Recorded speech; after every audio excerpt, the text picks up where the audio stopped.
A blind millionaire decides to get married, but his bride is switched at the altar. A single mother takes her place without him knowing, and all the guests are in shock.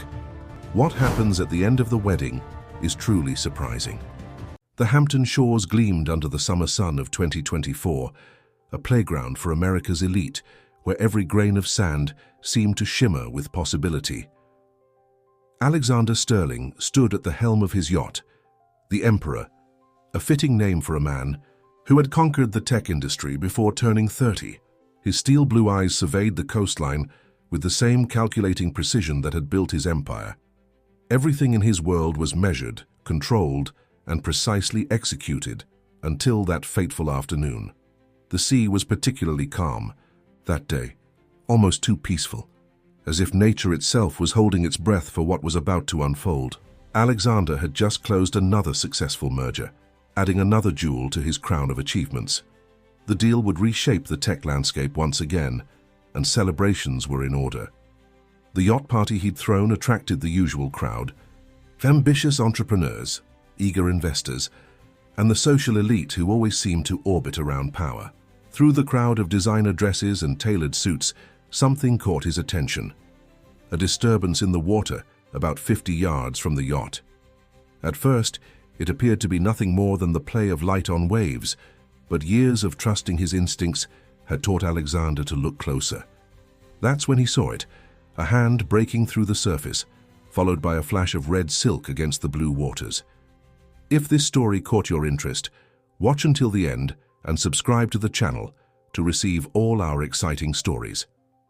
Continuing. Without hesitation, Alexander dove in. The warm waters enveloped him as he cut through the waves with powerful strokes. As he approached, he could make out more details: long dark hair, a red designer dress now heavy with water, and eyes that held both fear and something else, something that didn't quite fit with someone who was drowning. When he reached her, she grabbed onto him with a grip that seemed almost practiced. Their eyes met underwater for a brief moment, and Alexander felt an inexplicable jolt of recognition, though he was certain they'd never met. He pulled her toward the surface, and as they broke through, she gasped for air in a way that seemed almost theatrical. "I've got you," he assured her, his voice steady despite the exertion. "Just hold on." As they made their way back to the yacht, Alexander couldn't shake the feeling that something was off. The woman in his arms was too composed for someone who had nearly drowned. Her movements, though appearing weak to others, had a certain calculated quality to them.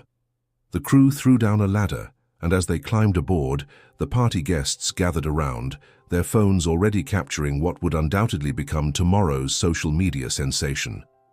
The woman, now wrapped in a towel provided by the crew, was immediately attended to by a man in an impeccably tailored suit who seemed to appear out of nowhere.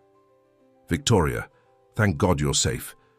The man's voice carried just the right note of concern, but his eyes told a different story. "Mr. Sterling, I cannot thank you enough. I'm James Blackwood, Victoria's fiancé." The name registered immediately in Alexander's mind.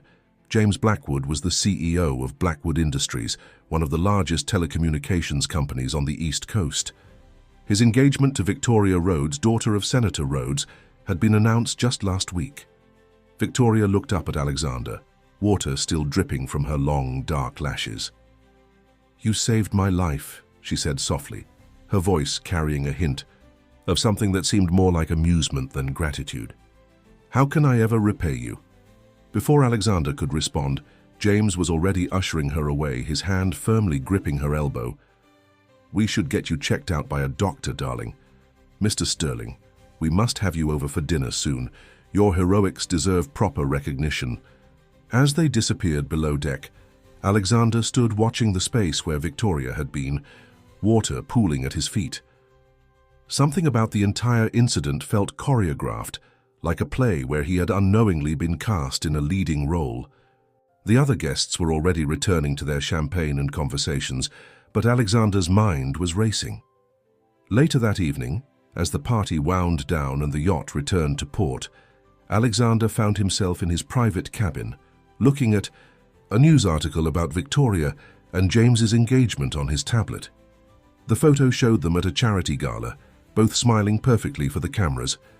But there was something in Victoria's eyes that he recognized from their moment in the water, a carefully hidden desperation. The incident would have far-reaching consequences that none of them could have predicted that day. It was the beginning of a story that would shake the foundations of their carefully constructed world of wealth and influence. But for now, Alexander simply stood at his cabin window, watching the lights of the Hampton shoreline twinkle in the distance, unaware that his life had just begun to change in ways he could never have imagined. The dinner invitation arrived 3 days later, elegantly embossed on thick, cream-colored cardstock. Alexander studied the elaborate calligraphy while seated in his penthouse office overlooking Manhattan's skyline.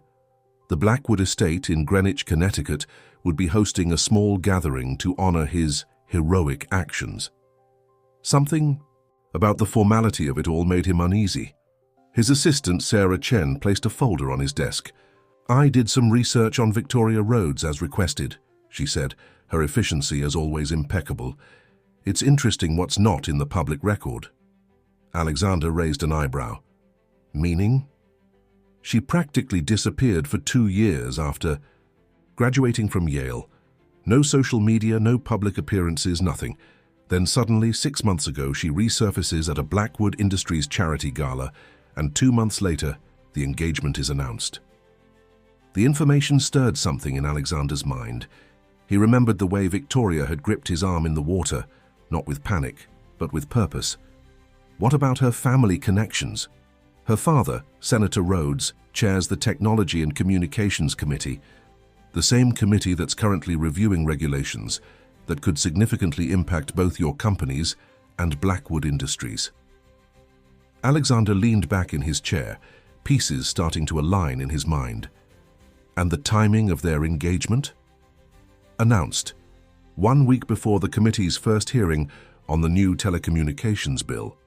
The view from his office seemed to shift, the gleaming buildings taking on a different aspect.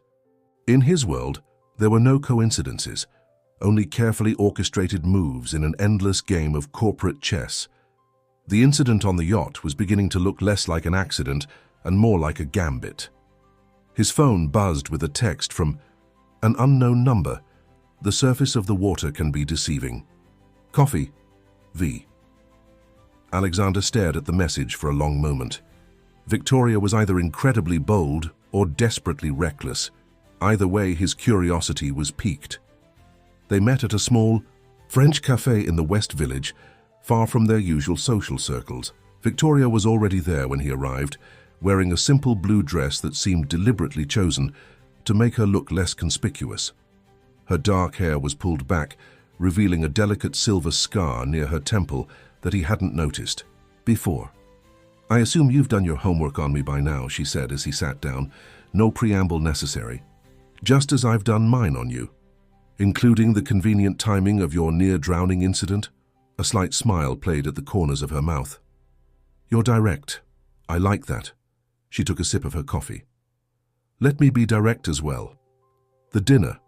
Tomorrow night isn't just about thanking you. James is planning to propose a merger between Sterling Technologies and Blackwood Industries." Alexander studied her face carefully. "And you're telling me this because?" "Because you need to understand what you're walking into. This merger isn't about business synergy or market expansion. It's about control. Control of the technology that will shape the next decade of digital communication. And your role in all this?"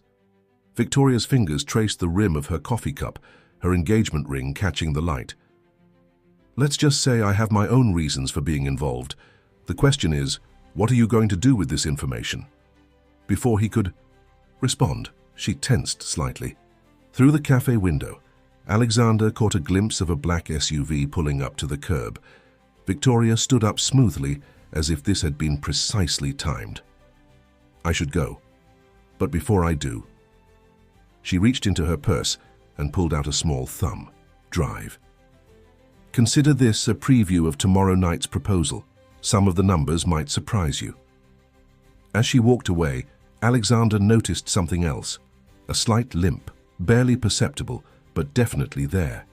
That didn't match the confident swimmer he'd pulled from the water days ago. Back in his office, the thumb drive revealed a complex web of financial transactions and corporate restructuring plans. But it was a single document that caught his attention, a medical report dated 2 years ago, heavily redacted, but containing Victoria's name and the words involuntary admission. The pieces were there, but they formed a picture that made less sense the longer he looked at it. One thing was clear: tomorrow's dinner would be about much more than a simple merger proposal. As the sun set over Manhattan, Alexander made some calls of his own. If he was going to walk into whatever game was being played, he needed to understand all the players. What he didn't realize was that some games change their rules while they're being played, and some players wear masks so convincing they forget their own true faces. The Blackwood estate loomed against the darkening Connecticut sky, its Georgian architecture a testament to old money and carefully cultivated power. Alexander's Aston Martin wound up the curved driveway, gravel crunching beneath the tires. Security cameras tracked his approach, their presence subtle but unmistakable. Inside, the house was a museum of wealth, Persian rugs, Renaissance paintings, and crystal chandeliers that caught and fractured the light. A butler led Alexander to a wood-paneled study where James Blackwood stood before a fireplace, swirling brandy in a crystal snifter. "Alexander, welcome to my humble home," James said, his smile not quite reaching his eyes. "Victoria will join, just shortly. She's been quite excited about tonight." Alexander accepted a drink, noting how James positioned himself between the desk and his guest. On the desk, a folder lay conspicuously open, displaying what appeared to be merger documents.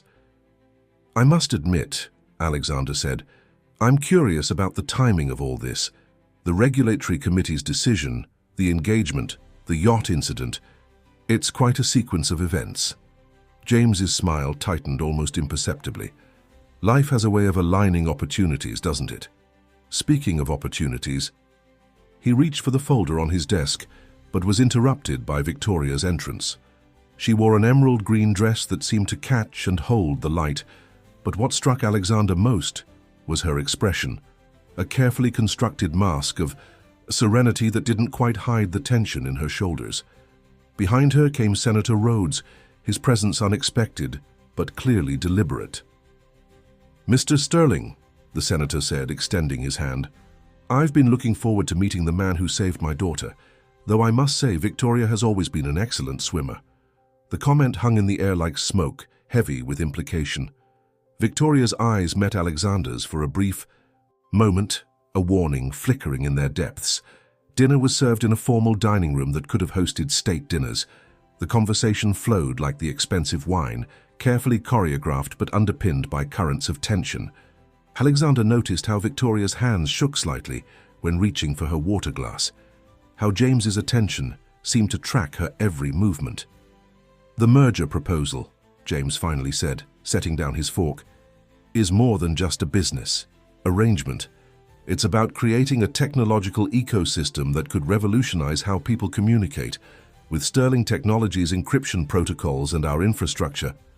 And of course," Senator Rhodes interjected, "such a merger would require careful regulatory consideration.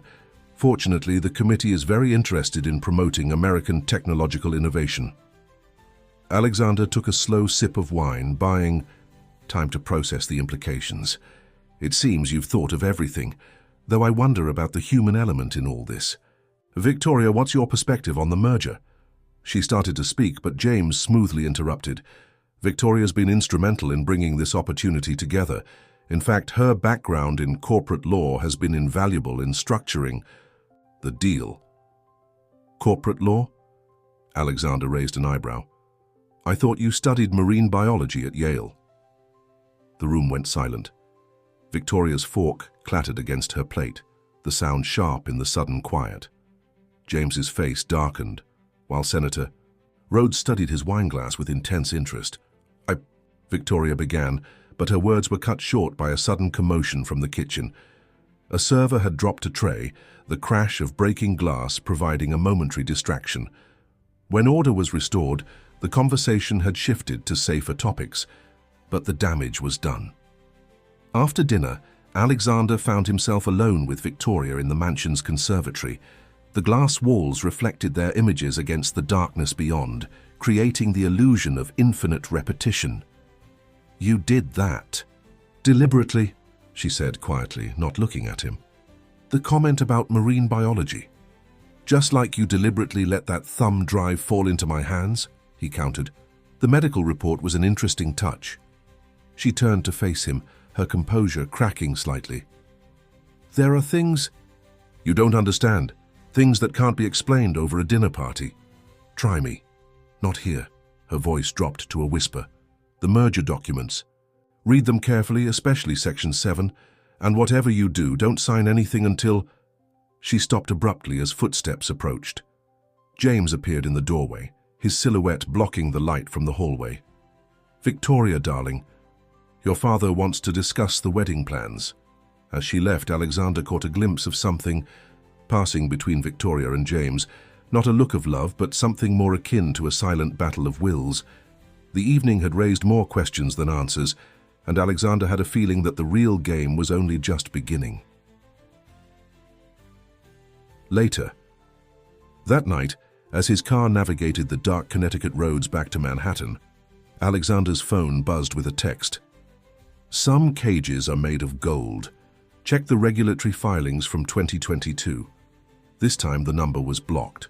The merger documents sat in his briefcase like a ticking bomb. Whatever game was being played, it was clear that Victoria was both a player and a piece on the board. The question was, whose game was it really? And more importantly, what would happen when someone finally decided to break the rules? The regulatory filings from 2022 turned out to be a labyrinth of corporate restructuring and hidden subsidiaries.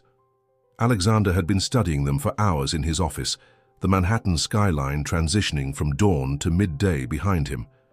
His eyes burned from staring at screens, but something was beginning to take shape, a pattern that seemed too deliberate to be coincidence.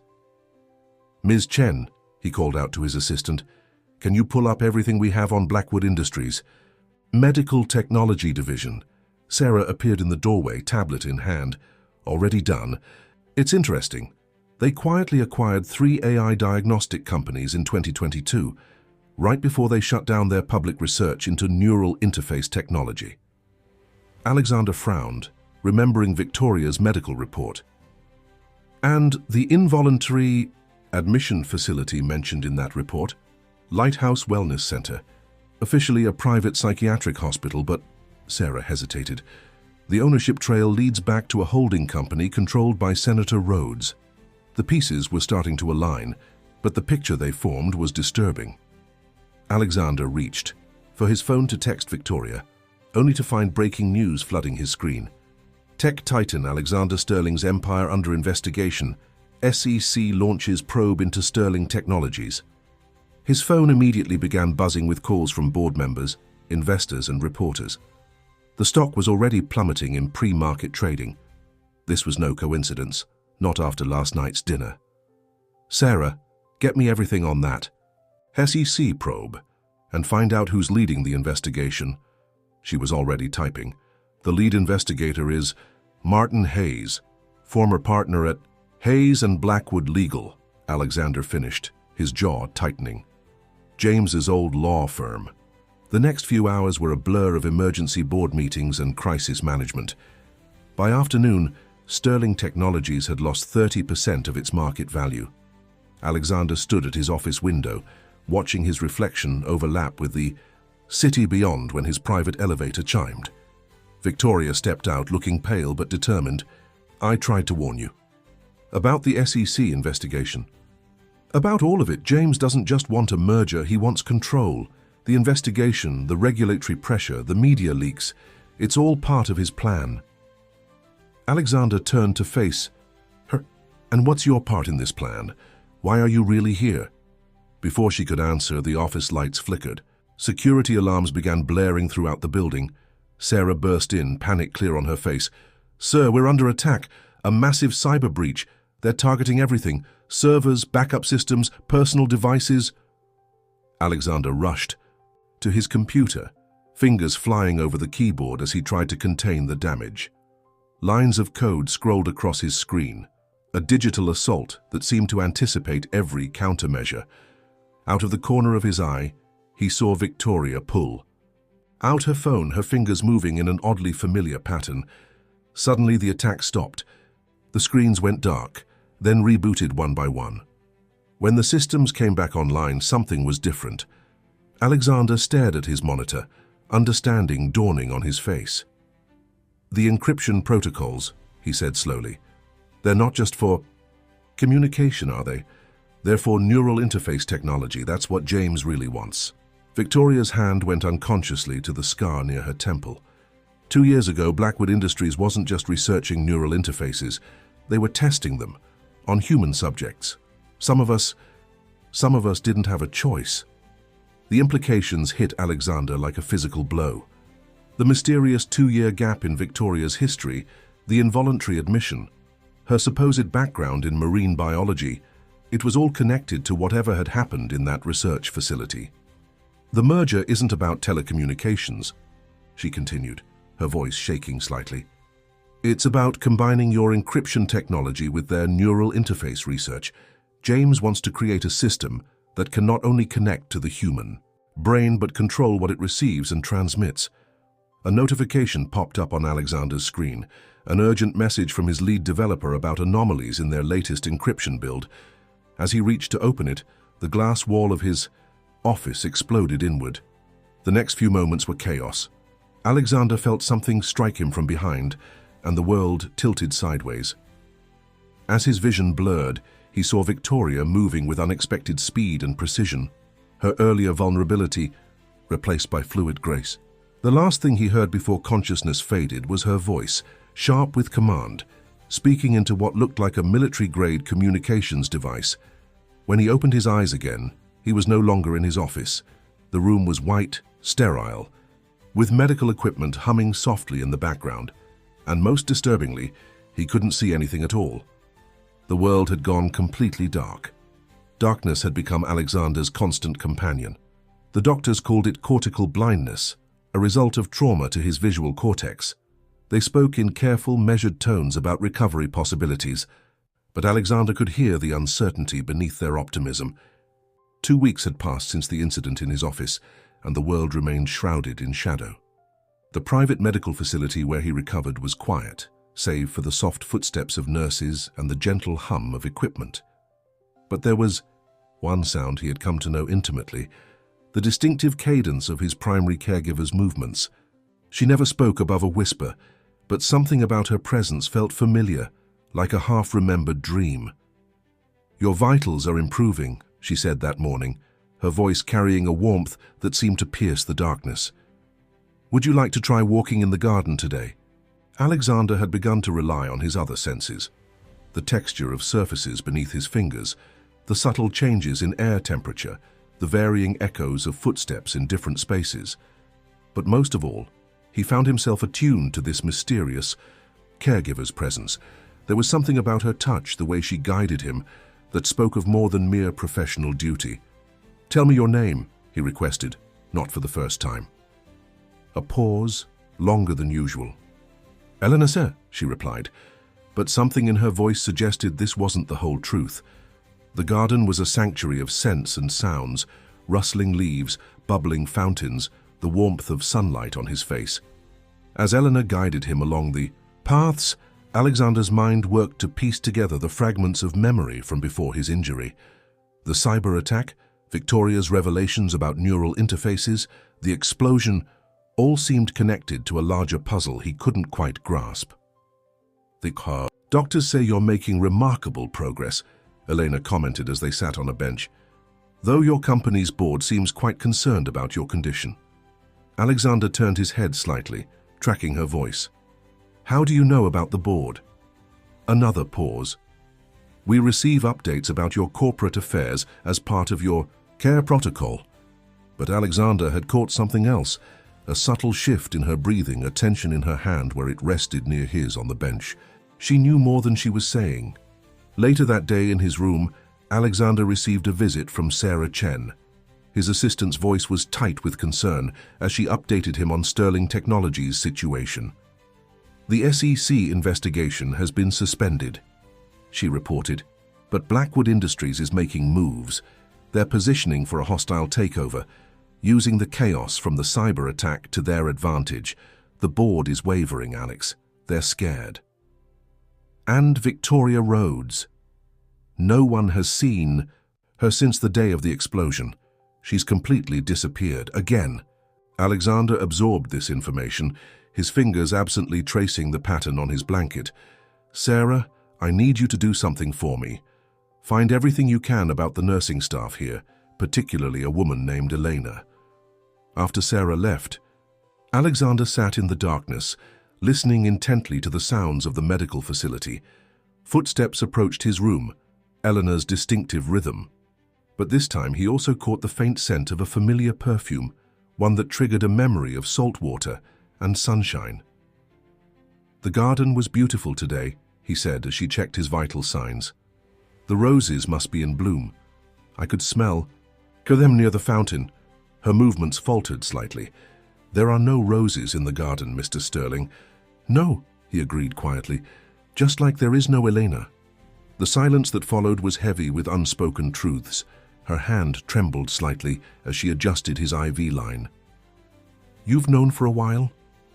Her voice was different now, the artificial warmth replaced by something more genuine and more familiar. Your perfume, it's the same as that day on the yacht. Victoria. She sat down heavily in the chair beside his bed. I had to make sure you were safe after the explosion. There are people who wanted to ensure you wouldn't recover. The Neural Interface Project? It's worse than I initially told. The technology isn't just about connecting to human brains. It's about rewriting them. What they did to me in that facility, they're planning to do it on a massive scale. Your encryption protocols are the key to making it undetectable. Alexander reached out, finding her hand in the darkness. The touch was electric, charged with recognition and shared understanding.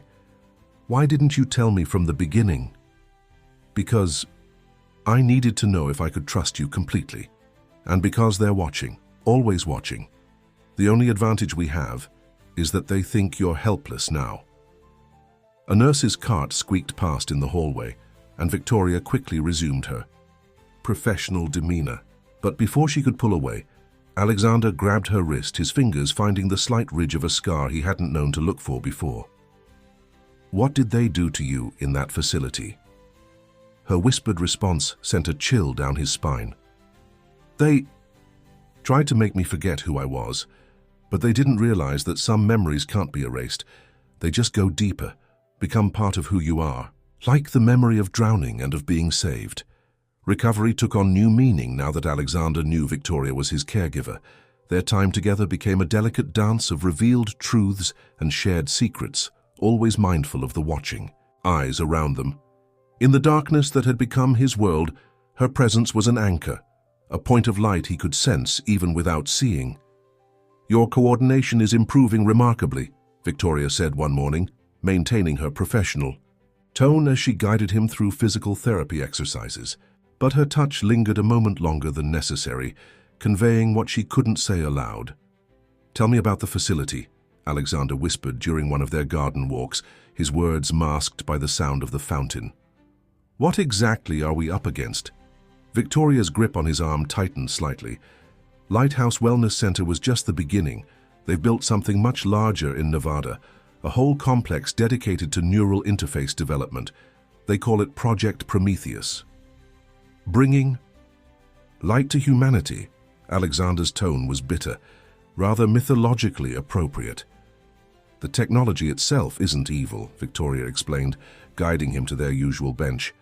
I helped develop it before I understood their true intentions. It was meant to help people with neurological conditions, to restore lost functions. But James and the others, they saw its potential for control. A breeze carried the sound of approaching footsteps, and they smoothly shifted their conversation to mundane topics about his recovery. The footsteps belonged to Dr. Harrison, the neurologist assigned to Alexander's case. Mr. Sterling, your latest scans are quite encouraging, the doctor said, his voice carrying the practiced optimism of someone used to delivering carefully crafted news. though I must say I'm a bit concerned about these unauthorized garden walks. The fresh air helps me think, Alexander replied mildly, but he felt Victoria tense beside him. Later, in his room, Victoria's whispers took on an urgent tone. Dr. Harrison reports directly to James. We need to move faster. Sarah's discovered something about the SEC investigation. Alexander listened as Victoria detailed what his assistant had uncovered, a complex web of offshore accounts linking the SEC investigator to Blackwood Industries. But more disturbing were the technical specifications Sarah had found buried in the merger documents. The encryption protocols weren't just for security, Alexander realized. They were designed to be irreversible, to prevent any possibility of the neural modifications being undone. Exactly. Once the interface is installed and encrypted, there's no going back. The person you were, Victoria's voice caught.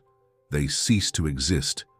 A nurse entered with Alexander's evening medication, and Victoria seamlessly switched to checking his vital signs.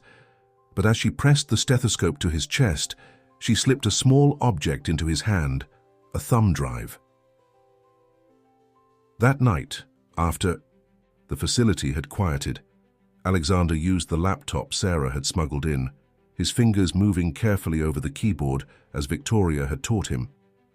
The thumb drive contained thousands of files, clinical trials, subject data, and most importantly, video footage from Lighthouse.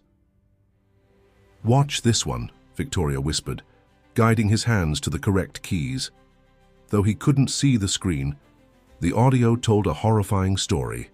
Subject 23 showing increased compliance. James's voice came through the speakers. Neural pathways successfully redirected. Memory suppression at 89%. A woman's voice responded. Victoria's voice, but different, hollow. "I understand my purpose now. I will comply." Alexander reached for Victoria's hand in the darkness, finding it trembling. "How did you break free?" "I didn't. Not completely. The programming is still there, dormant. But something stronger fought against it. Emotions, memories they couldn't erase. Every time I saw the ocean, every time I swam, it was like my real self was fighting to surface. The drowning incident was real in a way. I was fighting their programming, and for a moment I felt like I was actually drowning in my own mind. Then I saw you and something clicked. You weren't part of their plan. You were an unknown variable." A soft chime from the laptop interrupted. Them, an incoming secure message from Sarah. The board had called an emergency meeting for the following week. James was making his move. "We don't have much time," Victoria said, her fingers flying over the keyboard. "Once James realizes I've broken through the programming, he'll try to reinstate it," Alexander finished, "unless we can find a way to expose everything." "It's not that simple.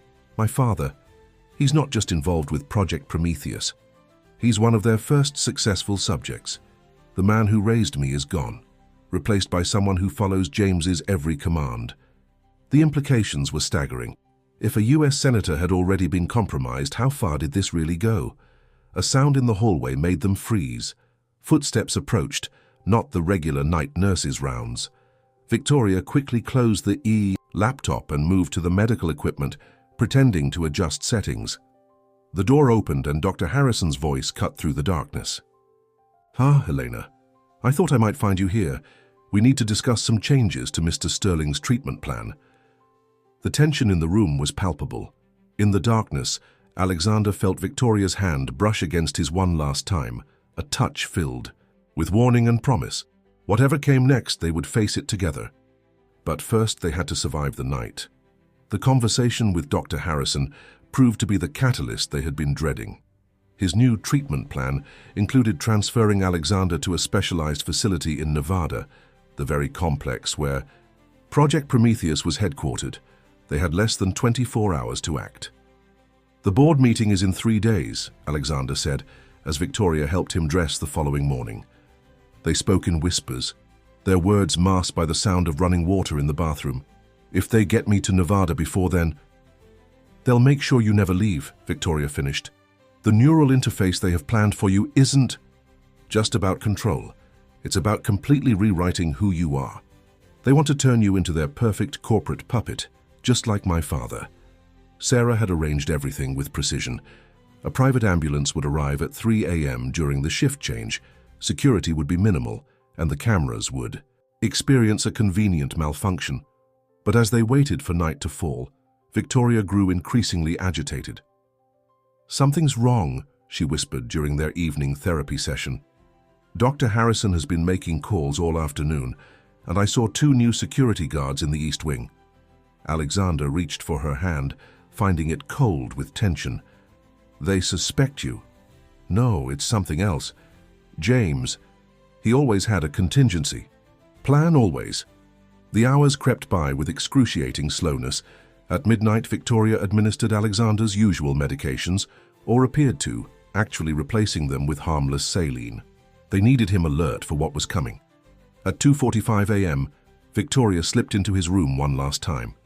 "Sarah's in position. The ambulance is—" She stopped abruptly, and Alexander heard her sharp intake of breath. "What is it?" "The security. Feeds, they're not showing any guards at the east entrance. None at all." Alexander's mind raced. "It's not a malfunction, is it?" "No, they're clearing the way. They want us to try something." Victoria's voice hardened with determination, "which means we need to do exactly what they don't expect." What followed was a masterclass in improvisation. Instead of heading to the east entrance as planned, Victoria guided Alexander through a maze of service corridors, using her intimate knowledge of the facility's layout. Every step was a challenge in the darkness, but Alexander had learned to trust her completely. They encountered their first obstacle at the kitchen loading dock, the sound of voices and radio static indicating a security presence. "2 guards," Victoria whispered, "and they're using a different radio frequency than usual. James's personal security team?" "Has to be. They're not taking any chances." Victoria pressed something into Alexander's hand, a small device with a single button. "Remote detonator." Sarah planted some small charges in the East Wing. Not enough to hurt anyone, but a distraction. The explosion, when it came, was more noise than damage. But it served its purpose.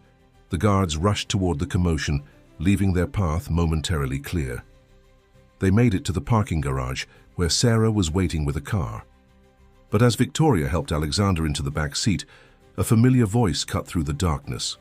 "I have to admit I'm impressed." James Blackwood's smooth tones echoed off the concrete walls. "Though I'm disappointed, Victoria. We spent so much time and effort perfecting your programming." Alexander felt Victoria's grip on his arm tighten. "The programming never took, James, not completely. You can't erase someone's soul." "Can't I?" James's laugh was chilling. "Ask your father about that." "Oh, wait, you can't, because the man you knew as your father no longer exists. Just like the woman you once were no longer exists. This rebellious phase is just a glitch in the system, one we'll soon correct." "You're wrong," Alexander spoke up, turning his head toward James's voice. "I've seen, felt, who she really is. Your technology can't erase that." "Bold words. From a blind man," James replied. "But then you always were naive about human nature, Alexander. Did you really think your encryption protocols were so special? We've had access to your systems for months. Victoria's previous programming may be malfunctioning, but the next version will be perfect, and you'll be our greatest success story." The sound of multiple footsteps indicated they were being surrounded. Sarah's sharp intake of breath confirmed it, but Alexander felt something else. Victoria's hand moving to the small of his back, where she pressed another small device into his waistband. "You're right about one thing, James," Victoria said, her voice taking on a strange tone. "Programming can be powerful, but you forgot who helped design the original neural interface. And you never did figure out why I insisted on swimming in the ocean so much." What happened next was a blur of sound and motion. A high-pitched frequency suddenly filled the garage, bringing James's security team to their knees. Victoria moved. With incredible speed, her combat training, or programming, taking over. "The car!" she shouted. "Now!" Sarah gunned the engine as Victoria dove into the back seat. The garage barrier splintered as they crashed through it. emerging into the pre-dawn darkness of the city. As they sped away, Alexander heard Victoria's breathing slowly return to normal. The device, it triggers a reset sequence in the neural interfaces. They'll be disoriented for hours. And your father, the others they've already transformed. Victoria's voice was heavy with both hope and fear. The reset is temporary, but now we know it's possible. We can save them, Alexander. We can save them all. The city rushed past them, a symphony of sounds in Alexander's darkness. They had escaped, but he knew this was just the beginning. The real battle, for his company, for Victoria's freedom, for the very nature of human consciousness, was still to come. Sarah's voice came from the front seat, tense but professional as ever. The safe house is ready, but the board meeting will proceed as planned, Alexander finished. But first, we need to make a stop. Victoria, you said the original neural interface research was meant to help people. Yes, before James corrupted it. Why? Because I think I know how we can beat him at his own game. But we'll need help from someone who understands both technology and the human mind. Someone who can't be compromised. Victoria caught on immediately. Dr. Emily Chen. Sarah's mother, Alexander confirmed. The woman who first theorized the possibility of neural interfaces 30 years ago before she disappeared from the scientific community. As they drove through the sleeping city, Alexander felt Victoria's hand find his in the darkness. In that touch was a promise that whatever came next, they would face it together. The sun was rising somewhere beyond his darkness, bringing with it a new day and a new chapter in their fight. Dr. Emily Chen's sanctuary turned out to be a converted warehouse in Brooklyn's industrial district. From the outside it looked abandoned, but inside was a state-of-the-art research facility hidden from the world. As Sarah led them through layers of security, Alexander could sense Victoria's growing anticipation. "Mom's been expecting you," Sarah said, her usual professional demeanor softening slightly. She said it was only a matter of time before someone discovered what Blackwood Industries was really doing with her research. The air changed as they entered what felt like a large, open space. Alexander could hear the hum of advanced equipment and smell the distinct scent of medical-grade antiseptic. A new voice, warm but sharp with intelligence, cut through the darkness. "Victoria Rhodes," Dr. Chen said, "I've been following your case with great interest. The way you've fought against the neural programming is remarkable. And Alexander Sterling, I'm so sorry about your vision, but perhaps we can help with that too." Alexander felt Victoria's grip on his arm tighten. "You know about the programming." "I know everything," Dr. Chen replied. "I've been monitoring Blackwood Industries' activities since they stole my original research. The neural interface was never meant to be a tool for control. It was designed to heal, to restore lost neural connections. What James Blackwood has done with it is an abomination." As they settled into what felt like a conference room, Dr. Chen explained how she had spent the past 3 decades working, in secret, developing safeguards against the very technology she had created. "The human consciousness is remarkably resilient," she said. "Victoria, your ability to break through the programming isn't just a glitch. It's proof that genuine human connections are stronger than any artificial neural pathways they can create." "The ocean," Victoria said suddenly. "Every time I went swimming, I felt more like myself. Why? Because deep emotional memories create neural patterns that are incredibly difficult to override. The sensation of being in water, the memory of Alexander saving you, these genuine experiences created anchor points that the programming couldn't fully erase." Alexander leaned forward. "Can it be reversed? Not just temporarily, but permanently?" "Yes," Dr. Chen said, "but it's complicated. The encryption protocols they're using, your protocols, Alexander, have made the neural modifications nearly impossible to undo. Nearly, but not completely." The sound of rapid typing filled the air as Dr. Chen accessed her research. "Victoria, the device you used in the garage, the one that triggered the reset sequence, it was based on my original fail-safe design, wasn't it?" "Yes, I found fragments of your old code buried in the system, but it's only temporary. because they modified the interface to resist long-term changes. However, the typing paused. If we could combine the reset sequence with Alexander's original encryption key, we might be able to create a permanent reversal protocol. Sarah's voice came from nearby. The board meeting is in 36 hours. Blackwood Industries is pushing for an emergency vote on the merger. They're rushing it because they know we escaped, Victoria said. Once the merger is approved, they'll have legal access to everything. The encryption protocols, the corporate infrastructure, everything they need to implement Project Prometheus on a massive scale. Dr. Chen's chair creaked as she stood. Then we have 36 hours to create a solution. Victoria, I'll need you to help me understand exactly how they modified my original interface design. Alexander, your encryption expertise will be crucial, even without your sight. Sarah, we'll need your help coordinating with trusted board members. The next several hours were a blur of intensive work. Alexander found that his blindness had unexpectedly enhanced his ability to think through complex encryption problems. Without visual distractions, he could visualize the code structures in his mind with perfect clarity. Victoria worked alongside Dr. Chen, their combined knowledge of the neural interface technology proving invaluable. But as the hours wore on, Alexander noticed increasing tension in Victoria's voice. "What is it?" he asked when they had a moment alone. "The reversal protocol, it's not just about creating the right code. Someone will have to physically connect to the Prometheus system to implement it. The risk of neural feedback is significant." Alexander understood what she wasn't saying. "You're planning to do it yourself." "I'm the only one who can. I already have an interface. And..." She took his hand, placing it against the scar on her temple. "I need to do this for my father, for all the others they've transformed." Before he could respond, Dr. Chen's voice cut through their conversation. "We have a problem. I've detected unusual activity in the building's security network. They've found us." Sarah quickly pulled up surveillance feeds. Multiple vehicles approaching, private security, heavily armed. "James isn't taking any chances. This time," Victoria said grimly, "he knows what we're trying to do." Dr. Chen's voice remained calm. "The reversal protocol isn't finished, but we have enough to make it work. Victoria, you'll need to take what we have and..."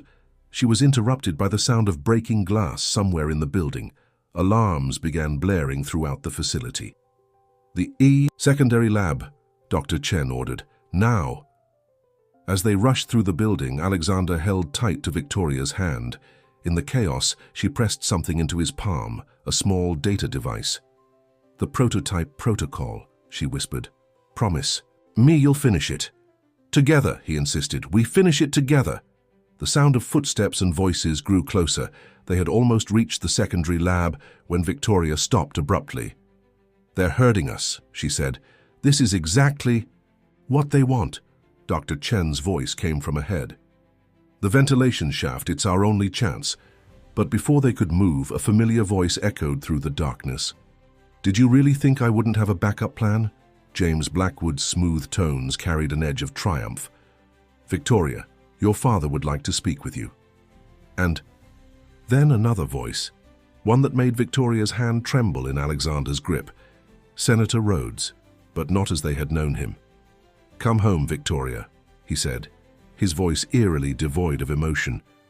"It's time to fulfill your true purpose." The secondary lab echoed with tension as Senator Rhodes's emotionless voice filled the space. Victoria's hand trembled in Alexander's grip, but her voice remained steady.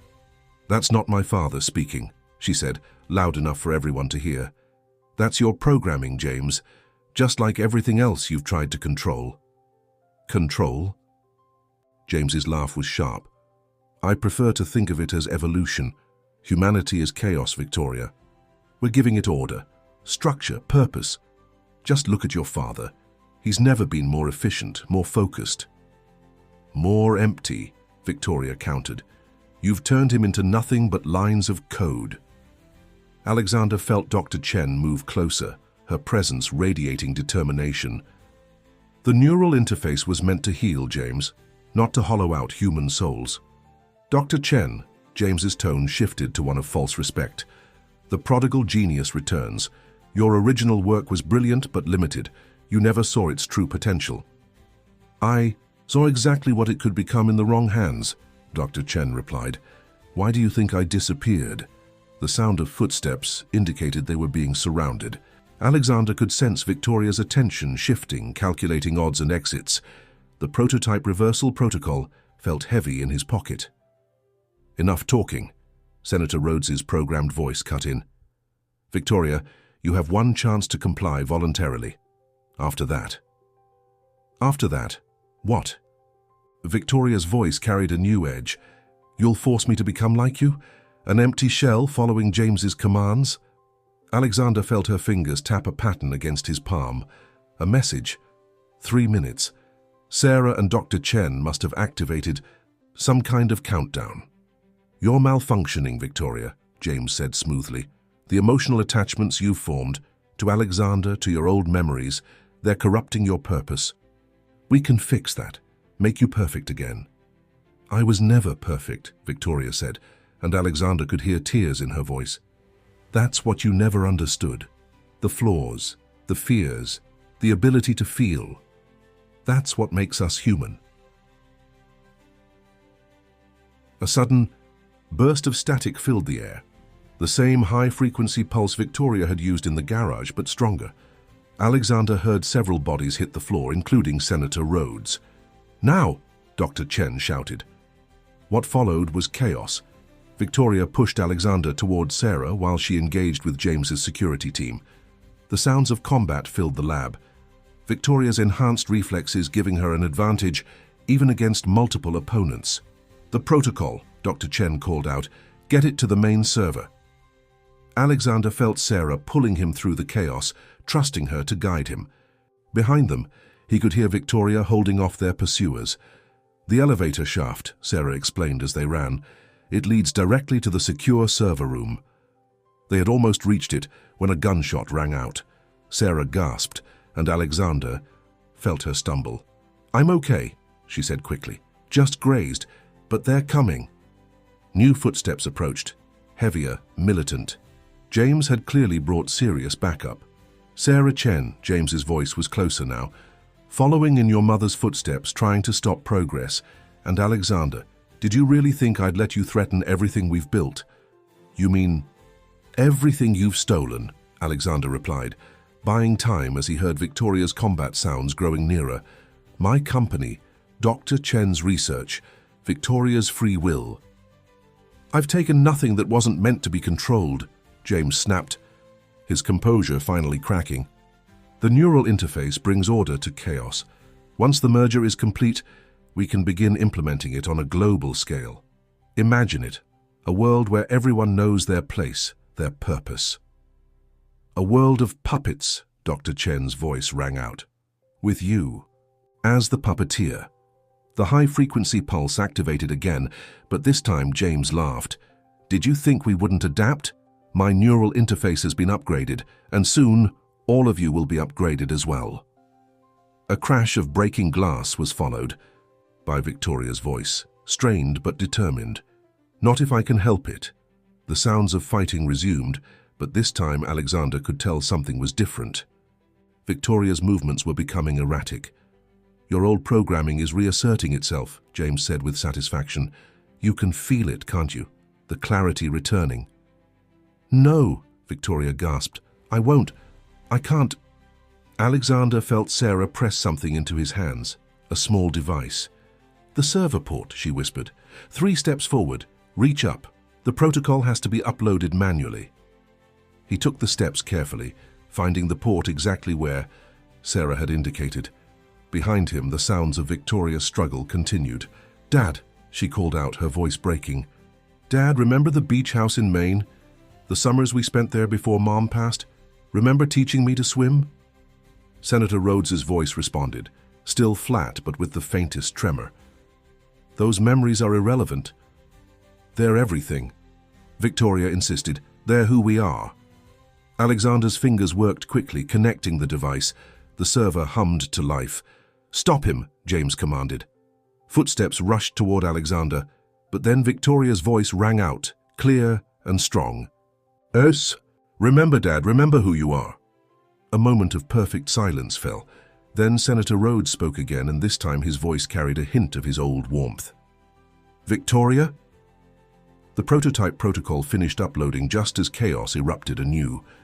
Alexander felt the energy in the room shift as emergency systems activated. The sound of multiple bodies hitting the floor was followed by Sarah's triumphant cry. "It's working! The reversal protocol is—" Her words were cut off by James's enraged roar. "If I can't have control," he snarled, "then none of you will." A new sound filled the air, a high-pitched whine that made Alexander's head spin. Victoria cried out in pain. "Neural feedback loop," Dr. Chen shouted. "He's trying to overload all the interfaces at once." "How do we stop it?" Alexander called out. Victoria's answer came through gritted teeth. "We don't have to stop it, we just have to survive it." The neural feedback loop filled the air with an otherworldly screech as Alexander stood helplessly in the darkness, surrounded by the sounds of struggle. Victoria's labored breathing told him she was fighting against the overwhelming signal, while Dr. Chen worked frantically at her equipment. "The reversal protocol is fragmenting," Dr. Chen called out. "The feedback is too strong."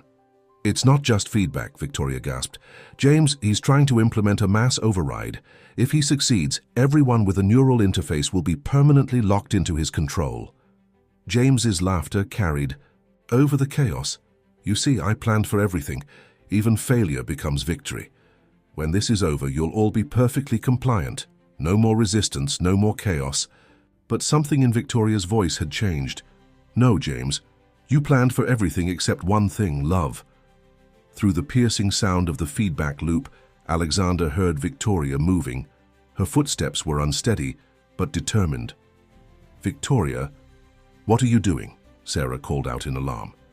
"The same thing I did that day on the yacht," Victoria replied, "making a choice." Alexander felt her hand grasp his, and suddenly he understood. "The encryption key," he said. "It was never about the technology. It was about connection," Victoria confirmed. "Real human connection. That's what breaks the programming. That's what sets us free." Dr. Chen's voice carried sudden realization. "Of course, the original interface was designed to strengthen neural pathways, not override them. James corrupted it, but the base code still responds to genuine neural patterns." "No," James shouted. "You can't possibly think that something as unreliable as human emotion can overcome precise programming." But Victoria was already moving, pulling Alexander with her. "Mom used to read me stories about knights and dragons," she said to her father. "You would act out all the parts, using different voices. Remember, Dad? Remember how we laughed?" Senator. Rhodes made a strange sound somewhere between a gasp and a sob. "Victoria, I remember." "The programming is weakening," Dr. Chen reported. "The genuine memories are creating new neural pathways, stronger than the artificial ones." James's voice turned desperate. "Stop this! Security team! Restrain them!" But the security team was dealing with their own crisis as the reversal protocol, strengthened by the genuine human connections being formed, began to break through their programming. "Alexander," Victoria's voice was right beside him now, "that day in the water when you saved me, I wasn't just fighting programming. I was finding myself again, finding hope." The feedback loop's pitch increased, making everyone cry out in pain. But through it, Alexander felt something extraordinary. His darkness began to lift. "The neural feedback," Dr. Chen exclaimed. "It's affecting the trauma to his visual cortex. Alexander, can you see?" Light began to filter through the darkness, blurry and indistinct at first, then gradually sharpening. The first thing Alexander saw was Victoria's face, tears streaming down her cheeks but smiling with pure joy. "The natural neural pathways are reasserting themselves," Dr. Chen explained excitedly. "The genuine connections are overriding everything." "Artificial." James made a final, desperate lunge for the control panel, but Senator Rhodes, now fully himself, stepped in his way. "Enough," he said, his voice carrying all the authority of his true self. "You've controlled us for long enough." The security team, their own programming now broken, moved to restrain James. The feedback loop died away, leaving a profound silence. In its wake, "It's over," Sarah said softly. In the days that followed, the true scope of Project Prometheus was revealed to the world. The board meeting became a platform for exposure rather than a corporate takeover. James Blackwood was taken into custody, his empire of control crumbling as more and more victims of his neural interface program came forward. Dr. Chen worked tirelessly to help those affected, using her original research to heal rather than control. Senator Rhodes, fully restored to himself, led the charge for legislation to prevent such technology from ever being misused again. 1 month later, Alexander stood with Victoria on the deck of his yacht, watching the sunset over the Hampton waters. His restored vision made every color seem more vibrant, every moment more precious. "You know," he said, "I never did ask you properly. That day when I pulled you from the water, what made you choose that moment to fight back?" Victoria smiled, her hand finding his. "I saw how you looked at me, not as a project or a piece of programming, but as a person. Shayat reminded me that I was someone worth fighting for. And now," he turned to face her fully, "what do you see when you look forward?" "I see us," she answered simply. "No programming, no masks, no corporate games, just us, writing our own story." Behind them, Sarah cleared her throat discreetly. "Sorry to interrupt, but Dr. Chen has finished the final analysis of the neural interface data. She says she's found a way to help prevent any future attempts at consciousness control." "Tell her we'll be there soon," Victoria said, not taking her eyes off Alexander. As Sarah left, Alexander pulled Victoria closer. "You know, for someone who claimed to be drowning that day, you turned out to be quite the lifesaver yourself." Victoria laughed, the sound carrying across the water. "Maybe that's the real lesson in all of this. Sometimes you have to let yourself sink before you can truly learn to swim." The yacht rocked gently in the evening tide, a peaceful counterpoint to the chaos they'd survived. They had all emerged changed, not by programming or artificial interfaces, but by the genuine connections they'd formed and the truth they'd fought to preserve. As the last light of day painted the sky in brilliant hues, Alexander and Victoria stood together, their shadows merging into one on the deck. They had faced the darkness, both literal and figurative, and emerged stronger. Now they faced the future, not as puppets in someone else's game, but as authors of their own destiny. The water stretched out before them, endless and full of possibility, much like the path ahead. And this time, they were ready to dive in together, fully awake, fully themselves, and fully free.